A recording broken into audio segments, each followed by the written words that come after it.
22 अप्रैल को पहलगांव में जो हुआ उसने भारत और पाकिस्तान की हिस्ट्री को समवॉट बदल दिया। 26 लोगों को आतंकवादियों ने पॉइंट ब्लैंक रेंज से मर्सीलेसली मार दिया और उसके बाद इंडियन गवर्नमेंट ने रिटेलिएट किया because it was a huge loss to a country which believes in peace and prosperity.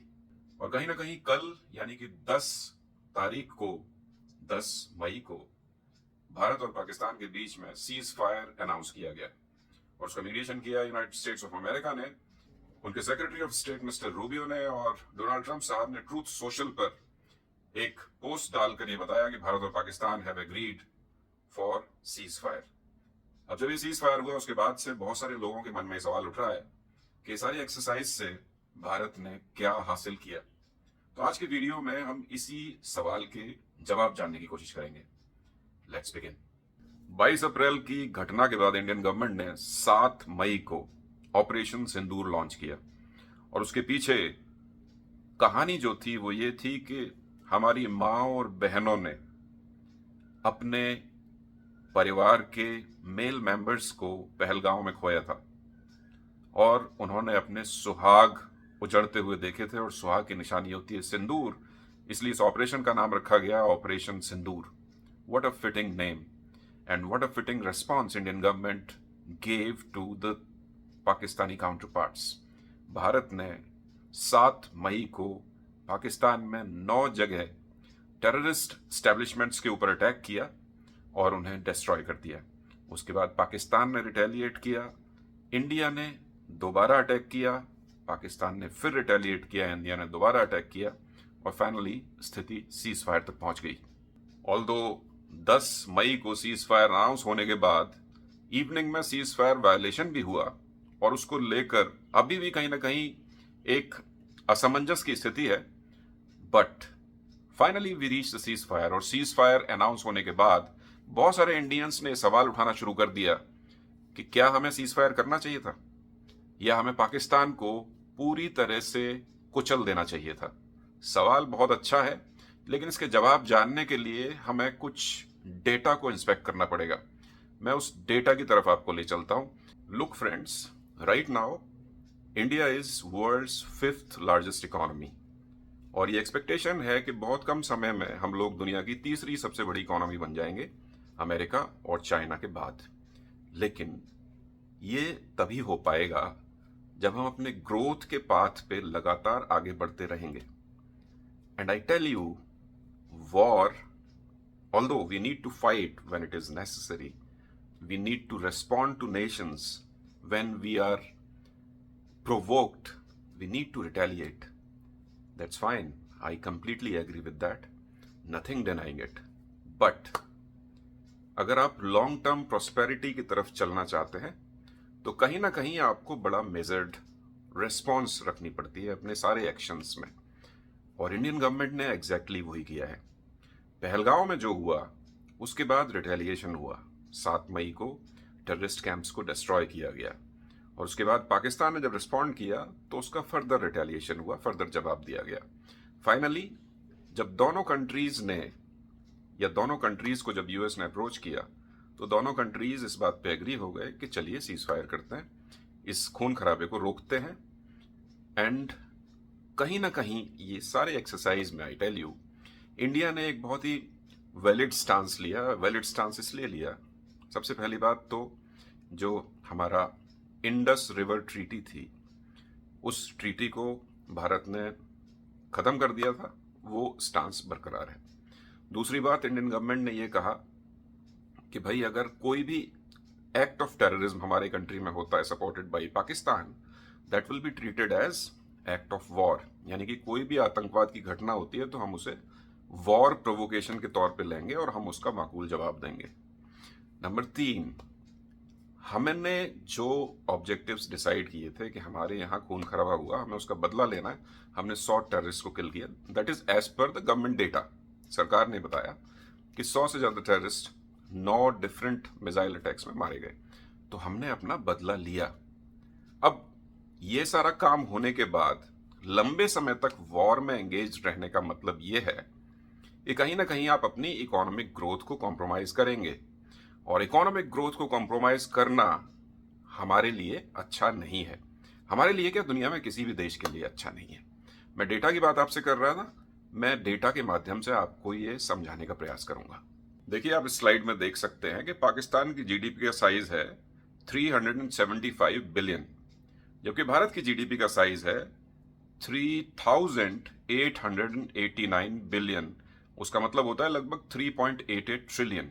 यानी कि भारत की अर्थव्यवस्था, भारत की जीडीपी पाकिस्तान की जीडीपी से लगभग 10.5 टाइम्स बड़ी है। ये भारत और पाकिस्तान की अर्थव्यवस्थाओं का फर्क है। भारत 10.5 टाइम्स बड़ी अर्थव्यवस्था है और तेजी से आगे बढ़ती हुई अर्थव्यवस्था है। अगर आप दोनों कंट्रीज के डिफेंस एक्सपेंडिचर की बात करें तो पाकिस्तान का डिफेंस एक्सपेंडिचर सिर्फ 10.2 बिलियन यूएस डॉलर्स है, जबकि इंडिया का defence expenditure 86.1 billion US dollars है, जो कि पाकिस्तान के डिफेंस बजट का 8.5 टाइम्स है। अब देखिए, यहां पे एक इंपॉर्टेंट निष्कर्ष पे हम पहुंच सकते हैं, वो ये कि पाकिस्तान की जीडीपी से भारत की जीडीपी 10.5 टाइम्स बड़ी है, लेकिन डिफेंस एक्सपेंडिचर हमारा पाकिस्तान के मुकाबले 8.5 टाइम्स है। यानी कि Pakistan in terms of percentage expenditure on defence वो भारत से ज्यादा खर्चा करता है, परसेंटेज में अगर बात करें आप। लेकिन भारत का, क्योंकि इकोनॉमी का साइज बड़ा है, अर्थव्यवस्था बड़ी है, इसलिए हम पाकिस्तान के मुकाबले 8.5 टाइम्स यानी कि 8.5 गुना ज्यादा पैसा अपने डिफेंस बजट पे खर्च करते हैं।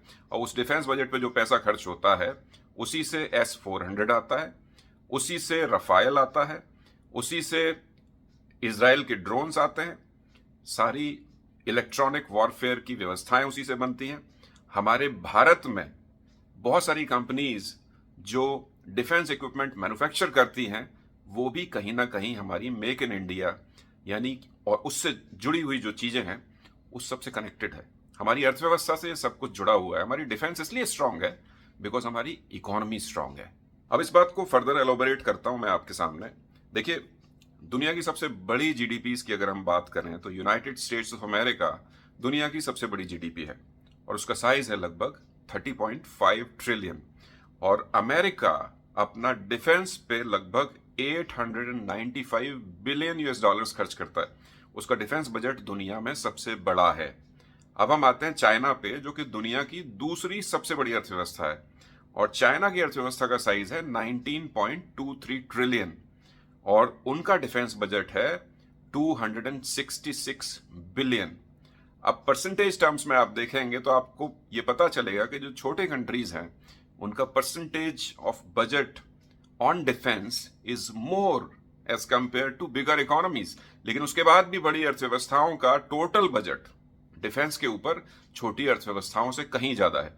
जैसे चाइना का जो डिफेंस बजट है, आप अगर भारत के डिफेंस बजट से उसे कंपेयर करेंगे तो भारत के डिफेंस बजट से लगभग 3 गुने से भी ज्यादा पैसा खर्च करता है चाइना। और चाइना के डिफेंस बजट का लगभग 4 गुना खर्चा करता है अमेरिका। तो आप फर्क देख रहे हैं, अमेरिका का डिफेंस बजट चाइना से 4 गुना है और चाइना का डिफेंस बजट भारत से 3 गुना है और भारत का डिफेंस बजट पाकिस्तान से 8.5 गुना ज्यादा है। अब सवाल ये उठता है कि मैं सारा डेटा आपको क्यों दिखा रहा हूं। मैं आपको ये सारा डेटा इसलिए दिखा रहा हूं क्योंकि हमें पता होना चाहिए कि एक बड़ी अर्थव्यवस्था होने का मतलब क्या होता है। आज हम लगभग 3.25 ट्रिलियन की अर्थव्यवस्था है। कल अगर हम 10 ट्रिलियन की अर्थव्यवस्था होंगे या 20 ट्रिलियन की अर्थव्यवस्था होंगे या 30 ट्रिलियन की या 40 ट्रिलियन की अर्थव्यवस्था होंगे, जहां पहुंचने की क्षमता हमारे अंदर है, because we are a country of 1.45 billion people. दुनिया में सबसे बड़ी डेमोग्राफी है हम और सबसे बड़ी डेमोक्रेसी भी हैं। हमारे अंदर क्षमता है, हमारे यहाँ मैन्युफैक्चरिंग सेक्टर ग्रो कर रहा है, सर्विसेज डेवलप्ड है, लोगों की आय लगातार बढ़ रही है, ऑल्दो उसमें गुंजाइश बहुत है और जैसे जैसे वो आगे बढ़ेगी भारत की अर्थव्यवस्था का साइज भी बड़ा होता चला जाएगा। आप समझते हैं अगर भारत 20 ट्रिलियन डॉलर की अर्थव्यवस्था होगी तो हमारा डिफेंस बजट चाइना के बराबर होगा, यानी कि 300 बिलियन यूएस डॉलर्स के आसपास होगा, जो कि अभी 80 बिलियन है। अगर हम 2013 से 2025 के बीच में भारत के बजट को, डिफेंस बजट को देखें तो हमें ये पता चलेगा कि हमारा बजट 2 गुने से भी ज्यादा बढ़ गया है 2013 के मुकाबले। तो देखिए, अर्थव्यवस्था का जब साइज बढ़ता है तो आपका डिफेंस बजट भी बढ़ता है, आपकी क्षमता अपने कंट्री को प्रोटेक्ट करने की, दूसरों को जीतने की बढ़ जाती है। सब कुछ अर्थव्यवस्था से जुड़ा हुआ है। तो हमारी प्रायोरिटी डेफिनेटली ये होनी चाहिए कि हमारी जो तेजी से ग्रो होती हुई अर्थव्यवस्था है उसका मोमेंटम बरकरार रखा जाए। एंड आई टेल यू, अगर कोई कंट्री वॉर में एंगेज्ड होता है, आप रशिया और यूक्रेन का केस देख सकते हैं। रशिया और यूक्रेन में जाके आज की तारीख में कोई उद्योग धंधे नहीं लगाएगा।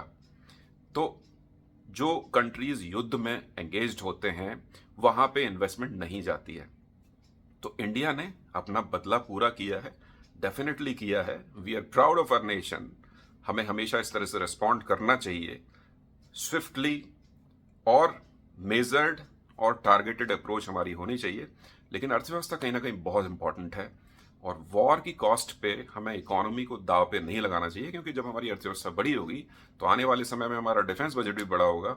एंड मे बी हमारे लाइफ टाइम में वो दिन आ जाए जब भारत दुनिया की सबसे बड़ी अर्थव्यवस्था हो और भारत का डिफेंस बजट दुनिया में सबसे ज्यादा हो, यानी कि भारत की जो डिफेंस कैपेबिलिटीज हैं वो भी दुनिया में सबसे बड़ी हों।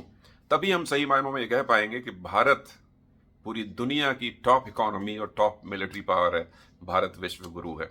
We should aspire for that day. छोटी मोटी बातों पे समय जाया मत कीजिए। भारत की रिस्पॉन्स मेजर्ड थी, इफेक्टिव थी, और अगर सीज फायर हुआ है तो कहीं ना कहीं उसमें भी भारत का ही हिट है। Thank you so much.